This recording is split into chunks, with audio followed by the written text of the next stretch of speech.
உன் புருஷனை ஒழுங்கா அடக்கி வச்சுக்க பாத்துக்க. ஏன் புருஷனை அடக்கி வச்சுக்கணுமா? சொன்னா கேளுனா அடக்கி வச்சுமா இழுக்குற. ஒழுங்கா அடக்கி வச்சுக்க, அப்புறம் மரியாதை கெட்டு போயிரு எனக்கு. என்ன முறைக்கிற நீ? நம்ம முறை என்ன விஷயம்? நீ இப்பதான் ஓவரா பேசுற. என்ன நல்லா முருங்கைக்காயிட்ட கைகால வச்சு வாழைக்காய் டினுக்கு ஆட்டிட்டு வாரியா வீட்டுக்கு. என் புருஷனுக்கு தெரிஞ்சிச்சு நடக்கிறதே வேற. ஒழுங்கா அடக்கி வச்சுக்க பாத்துக்க.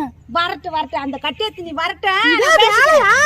அவன் வந்தானா நீ அப்படியே கதவை சாத்திக்கிட்டு விட்டுற. அவன் ஆமா நான் தான் சாத்திக்கிட்டு விட்டுறேன். அடக்கி வைக்க தொப்புள்ள பேசுறா பாரு. பேசு இங்க பாரு. நீ ஒண்ணும் தெரியாத மாதிரிலாம் நீ ஆட்டாத. நீ இந்த ஆட்டாடவும் புருஷன் ஆட்டு. என் வீட்டுக்கு ஆட்டு